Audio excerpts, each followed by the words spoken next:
নমস্কার বন্ধুরা, সম্পার কিচেনে আপনাদেরকে স্বাগত। আজকে বানাচ্ছি ঠাকুরের ভোগ, লক্ষ্মীর ভোগ বানাচ্ছি। পৌষ মাসের লক্ষ্মী পুজো, তাই ভোগ বানাচ্ছি। কেমন আছেন আপনারা? আশা করি ভালো আছেন, আমিও ভালো আছি। দেখুন, এদিকে খোয়া বানাবার জন্য দুধ ফুটছে, খোয়াটা বানাচ্ছে আমার বর।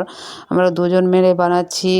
দুধটা খুব গাঢ় গাঢ় হবে, তারপরে খোয়া বানা হবে। এদিকে ডাল বসিয়ে দিলাম, ডালটা হচ্ছে, দেখুন ডালটা দিয়ে দিচ্ছি, তারপরে নুন হলুদ দিয়ে দেবো, ডালটা হবে। তারপরে ভাত হবে, নানা রকমের তরি তরকারি হবে। লক্ষ্মী পুজো খুব আনন্দ লাগছে, খুব এনজয় লাগছে। সবাই মিলে বানাই।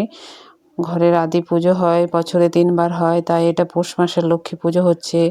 খুব নিয়ম করে বানাতে হয়, নিযুক্ত করে খুব আলাদা বাসন, আলাদা সব কিছু করে বানাতে হয়। ঠাকুরের প্রসাদ হয়, তাই খুব নিয়ম কানুন আছে এটার মধ্যে, খুব নিয়ম করতে হয়। তাই সব বাইরে থেকে নিয়ে এসেছি, তারপরে বানাচ্ছি। ঘরের এটাতে কিছু না, সব নতুন করে জিনিস এনে নিয়ে বানাতে হয়, তাই বানাচ্ছি। দেখুন খোয়াটা তৈরি হয়ে গেল। এরপর চাল দিয়ে দিয়েছি আমি, ভাত হচ্ছে। তারপরে এদিকে আমি কাটাকুটি করে নিচ্ছি, আলু ভাজা কাটাচ্ছি, বেগুন কাটা হয়ে গেছে। এরপরে আমি পোস্তর আলু কেটে নেব, বাঁধাকপি কেটে নেব, সব কিছু কেটে নেব। দিন ছোট, তাই ভাজাভুজি কম করেছি, না হলে 5 রকম 7 রকম ভাজা বানাই। কিন্তু পৌষ মাসে দিনটা ছোট, তো তাই বানাতে পারছি না। দিন খুব ছোট, ফের পিঠেও বানাতে হয়, অনেক রকমের বানাতে হয়, লক্ষ্মী পাততে হয়, আলপনা দিতে হয়। দেখুন আমার তরকারি কাটা হয়ে গেল, আলু পোস্ত, বেগুন ভাজা, আলু ভাজা, বাঁধাকপির তরকারি, ডাল বানাবো। আর ফের পিঠে বানাতে হয়, পিঠেও বানাতে হয়। দেখুন বেগুন ভাজা হচ্ছে, তারপরে আলু ভাজা হবে। একে একে সব ভাজা বানিয়ে নেব, তারপরে ঠাকুরকে প্রসাদ লাগা হবে।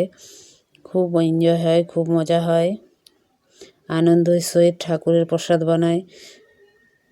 খুব ভালো লাগে যে নিজের হাতে ঠাকুরকে বানিয়ে দেব, খুবই আনন্দের কথা। তাই বানাই লক্ষ্মী পুজোতে। আমার শ্বশুরঘরের এটা আদি পূজা, এইটাই লক্ষ্মী পুজোতে ভাত ভোগ বানাতে হয়, বাকি কোনো পূজাতে ভাত ভোগ হয় না। তাই আমি খুব আনন্দের সহিত লক্ষ্মী পুজো করি, ভালো লাগে আমার করতে, তাই করি। দেখুন বেগুন ভাজা হয়ে গেল, এরপর আলু ভাজা হবে। একে একে আলুগুলো দিয়ে দিচ্ছে,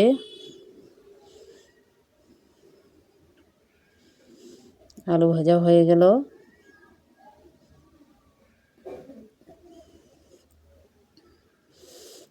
এরপর পোস্ত বানিয়ে নেবে, তারপরে বাঁধাকপি বানাবে, তারপর আমি পিঠে বানাবো। খুব কম সময় তো, তাই দুজন মিলে করতে হয়। ছোট দিনের বেলা একটা হাতে পারি না করতে, লক্ষ্মী পাততে হবে, আলপনা দিতে হবে, তরকারি কাটতে হবে, তাই আমার বর আমাকে খুব সাহায্য করে। দুজন মিলে আমরা বানাই। ছোট দিনের বেলাতে পারবো না একা বানাতে, তাই দুজনা মিলে বানাচ্ছি। দেখুন আমি এদিকে পোস্ত বাটছি, ওদিকে পোস্ত বানাচ্ছে, আমি পোস্তটা বেটে দিচ্ছি। দেখুন আমি পোস্ত বাটছি, কাঁচা লঙ্কা দিয়ে বাটছি, কাঁচা লঙ্কা দিয়েছি, তাই একটা কাঁচা লঙ্কা দিয়েছি।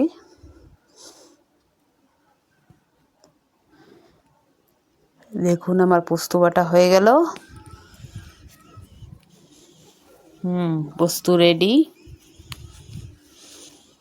এই পুজোটাতে আমার বর আমাকে খুব সাহায্য করে, খুব মদত করে, তবেই আমি বানাতে পারি, না হলে আমি বানাতে পারতাম না, একার দ্বারা হয় না, সম্ভব হয় না। তাই দেখুন পোস্তটা বানা হয়ে গেল,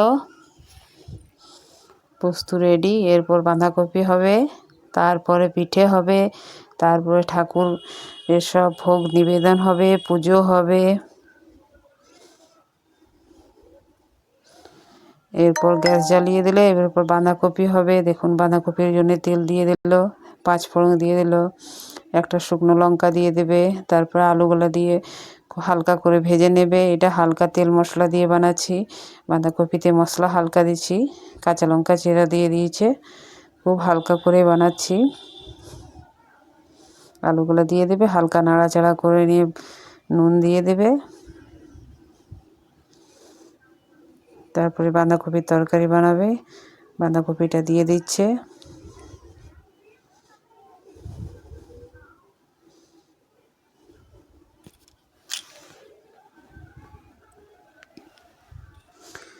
সব কিছু দিয়ে দিচ্ছে, উপর থেকে মশলা দিয়ে দিচ্ছে, টমেটো দিয়ে দিচ্ছে, বাঁধাকপি তৈরি হয়ে যাচ্ছে। দেখুন এটাতে জল গরম হচ্ছে কড়াইয়ের মধ্যে। এরপর আমি পিঠা বানাবার জন্যে চালের গুঁড়োটা দিয়ে দেব। তাই দেখুন পিঠে বানাবো এখনই। চালের জলটা খুব ফুটবে তখন আমি চালের গুঁড়োটা দিয়ে দেব আর গ্যাসটাকে অনেই রাখবো। তারপরে আমার পিঠেটা চালের গুঁড়োটা যখন আটা মাখার মতন একটা ডো তৈরি হয়ে যাবে তখন গ্যাস থেকে নামিয়ে নেব। তারপর ঠান্ডা করে আমি বানাবো পিঠেগুলো। তারপরে পিঠের মধ্যে খোয়া ভরতে হবে, কেননা খোয়া দিয়ে ঠাকুরকে প্রসাদ লাগে। পিঠেটা বানার পর পিঠেটা হয়ে যাবে, তারপরে ঘিয়ে ভাজতে হবে। ঘিয়ে ভাজার পর গুড় দিয়ে ঠাকুরকে নিবেদন করতে হবে। এটাতে একটু ঝামেলা আছে, কিন্তু তবুও পেরে যায় ঠাকুরের কৃপাতে। ঠাকুর অনেক আমাদের উপরে অনেক আছে, সাহায্য করেছে, তাই কৃপা আছে, তাই ঠাকুরের কৃপাতে সব কিছু পেরে যায় করতে। এরপর পিঠেগুলো হয়ে যাবে, তারপরে ঘিয়ে ভেজে নেব। সব একে একে বানিয়ে নিচ্ছি। তারপরে একটা কড়াইয়ে জল গরম ফুটবে, পিঠেগুলো দিয়ে দেবো। পিঠেগুলো যখন সিদ্ধ হয়ে যাবে তখন আবার বার করে নেব, তারপরে ঘিয়ে ভাজবো। একটু গায়ের ঘি দিয়ে ভাজতে হয়।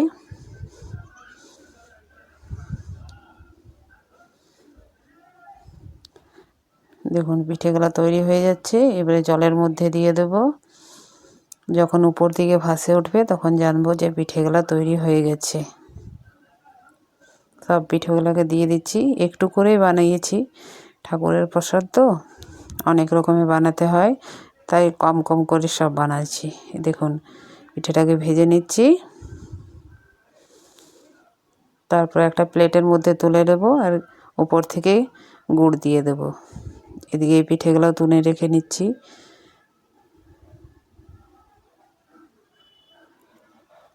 ঘি দিয়ে ভাজা হয়ে গেল আমার। এবারে তুলে নেব, গুড় দিয়ে দেব ওদিকে ঠাকুরের। এবার আমি ভোগটাকে সব থালের মধ্যে সাজিয়ে নেব। দেখুন আমি ভোগ সাজাচ্ছি, ঠাকুরকে নিবেদন হবে, ঠাকুরের পুজো হবে, তাই সব একে একে সাজিয়ে নিচ্ছি। ডাল ভাত তরি তরকারি সব কিছু। পৌষ মাসে পায়েস লাগে না, তাই পায়েস বানায় না। চৈত মাসে পায়েস লাগে আর ভাদ্র মাসে পায়েস হয়। চৈত মাসে হয়, পৌষ মাসে হয় না। পৌষ মাসে পিঠে হয়, তাই পিঠে বানাতে হয়। পিঠে দিতে গেলে পায়েস দেবার দরকার হয় না। দেখুন আমার সাজা হয়ে গেল। এবার আমি ঠাকুর ঘর নিয়ে যাব, তারপরে ঠাকুরের পুজো হবে। ঠাকুরের পুজো হবে, নিবেদন হবে।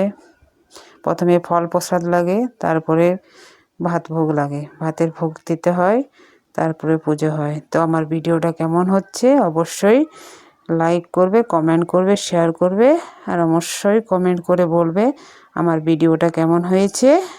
ভিডিওটা কিন্তু কেমন হচ্ছে অবশ্যই জানাবে। কেমন হয়েছে আমার ভিডিও, এইটুকুই করে উঠলাম।